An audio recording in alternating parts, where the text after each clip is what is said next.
Secret Hideout's Alex Kurtzman gets an enormous extension on his contract with Viacom CBS to continue running Star Trek into the ground for the next few years, to the surprise of many fans.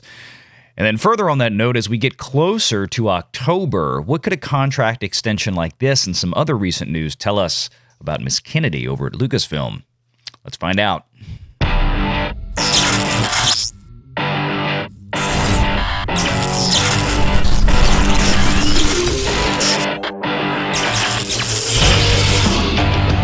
Renegade Online.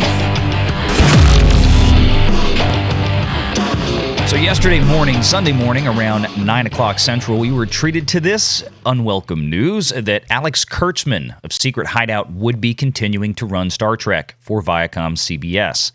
Viacom CBS apparently decided to make a contract extension with 2 years left on Mr. Kurtzman's current contract. Now, Secret Hideout, for those of you who are unfamiliar, is basically an offshoot of J.J. Abrams' Bad Robot. Bad Robot's a major stakeholder in Secret Hideout. Alex Kurtzman has worked with J.J. Abrams over many years, including going back to the first Star Trek reboot movie in 2009 and then Into Darkness a couple of years later. Now, on that note, I've got to say, I did kind of like the way they did it. They had to go back and reboot the series, and in order to do that, they went ahead and screwed up the whole timeline and made something new so that they could give us the characters they wanted without really interfering with traditional Star Trek. So we can separate the two. So at least I was okay with that. And the movies were relatively enjoyable. I did really like Benedict Cumberbatch. I'm jaded with him. I know he wound up being Khan, and some people didn't like that, the reboot of Wrath of Khan or the remake of Wrath of Khan, but I still kind of enjoyed it nonetheless, although it wasn't as great as the originals. It wasn't as good as the Nick Meyer version, which actually just pre-ordered the 4K Blu-ray set of that, of Star Trek, coming soon. So stay tuned. I might give a review on those 4K discs when I see them in the next few months. But that being said, the newer Star Trek that has been hitting CBS and Paramount Plus, Discovery, Lower Decks, all this other kind of stuff, just has not been. Picard in particular was a gut punch, ruining one of my favorite Star Trek characters. I was a huge Next Generation fan. Just terrible. And all of this was Kurtzman. So this came as a big shock to a lot of people that this was going on. But apparently CBS and Viacom believe that Kurtzman still can produce money with these shows. I don't know why, but this is what we're going to get. So from Variety, Alex Kurtzman, the prolific producer who pilots the Star Trek franchise, has extended his contract with Viacom through 2026. Kurtzman's Secret Hideout banner will expand under the new agreement, and to add an executive to help manage its growing slate of series. Now, this is an important piece because not only is it going to be Kurtzman, they're adding another person to be a quote-unquote franchise manager. Now, that's a phrase that if you listen to Midnight's Edge, you've probably heard discussed a number of times. I think we might have said it here at Valiant Renegade a few times. Franchise managers are exactly what they sound like. When you have a large, expansive, multifaceted franchise like Star Wars or Star Trek, or some of these other things, some of these big intellectual properties that span a huge breadth of products, TV shows, movies, toys, all kind of things. Franchise managers try to hone everything in and keep it together. So this is something that up to this point, Star Trek has really not had, not since Gene Roddenberry passed away, really. So they are bringing that in. But here's the thing. This was CBS's quote. This was Paramount's quote. Quote, Alex's vision and leadership of the Star Trek franchise and his ability to create artistic and commercial series across all platforms put him in a special class of creative talent, says George Cheeks, the president and CEO of CBS. His substantial accomplishments at CBS and the spirit of collaboration we enjoy with his team at Secret Hideout are greatly valued, and we are excited to build on his already impressive slate far into the future. Kurtzman also guides all of the Star Trek universe's digital content, social media, podcasts, and the merchandising and collectibles. Secret Hideout will recruit a franchise manager to help oversee the Star Trek frontier, yada, yada, yada. Alex's vision and breadth of interest is unmatched, as he and his team have reignited the Star Trek franchise with 5 and counting, so there are more. At first, we thought that he might have only about 5 properties to work with. Well, apparently this is being extended. Brilliantly unique series. I'll give you unique. Not so convinced on the brilliant. While at the same time creating long-running hit series for both the CBS network and premium spaces, that being Paramount Plus, premium space, says CBS Studios president David Staff. As an artist, Alex does it all. Not only is he a visionary who creates worlds, he has that rare kind of skill being able to write, direct, produce, and inspire those who work for him to be the best version of themselves. So again, needless to say that this is going to continue for some time. This is going to keep going at least for the next, at this point, 5 years. So buckle up. Now, some people have been looking at this, and I've been seeing comments that this is somehow going to translate into what we may see coming up at Lucasfilm regarding Kathleen Kennedy. I would disagree, and I'll tell you why. I think the story speaks volumes. This is a very descriptive, detailed thing. He's building all of these properties. He's got 5 in the bucket right now. He's got more coming. He has had some duds, like let's not forget Clarice. That was not pleasant. And of course, we had these kind of stories years ago. Can Star Trek Picard recover from the premiere? Blah, blah, blah. We have other Trek movies in the works. New Star Trek movie coming in 2023. Now, this is going more through J.J. Abrams, but of course, this is part of the Kurtzman-Abrams coalesced universe, again, since they are effectively one and the same, Bad Robot and Secret Hideout. But as far as Lucasfilm is concerned, there are no projects in the works in Lucasfilm right now that don't have Jon Favreau's name on it, by and large. Even if he is not a showrunner, his surrogates like Deborah Chow are the showrunners for shows like Obi-Wan.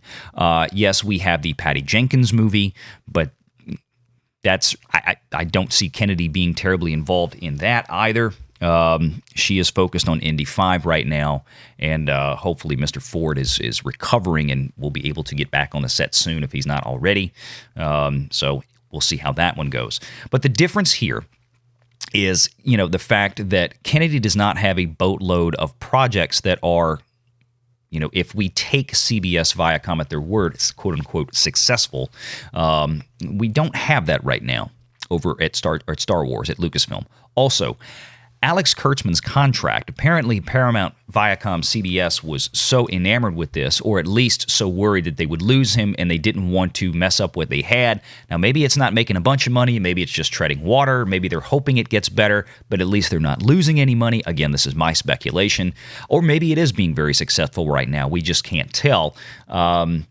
Because streaming numbers and streaming revenues are a little bit difficult to come by, and Paramount Plus is still relatively small. That being said, they felt it, they felt comfortable enough extending Mr. Kurtzman out an additional 3 years with the renegotiation of the final 2 years in his contract. So it really is only an extension of 3 more years instead of 5. The final 2 years of his contract we're in right now, he was slated to go through 2023. They have just renegotiated those. Basically, he's getting paid more money. Okay. Over at Lucasfilm, however, Kathleen Kennedy's contract is set to expire in about 3 months. Not 3 years, 3 months. And there has been no discussion, nothing coming out of Disney at all whatsoever to indicate at this point that they have any intention of re-upping it. If you recall, we discussed this article in a recent video not long ago about the War of the Bobs and the Scarlett Johansson suing of Disney over the Premier Access release on Disney+, which obviously negated some of her box office returns that would have provided her additional contract compensation. Well, in this article, there was a final paragraph that I had deliberately left out because I wanted to cover this in a separate video, and frankly, this Kurtzman thing provides an excellent opportunity to do just that. And again, how this relates when we talk about one studio head at a major company being re-upped 2 years early versus Kathleen Kennedy with 3 months to go and nothing to show for it at this point in terms of being re-upped.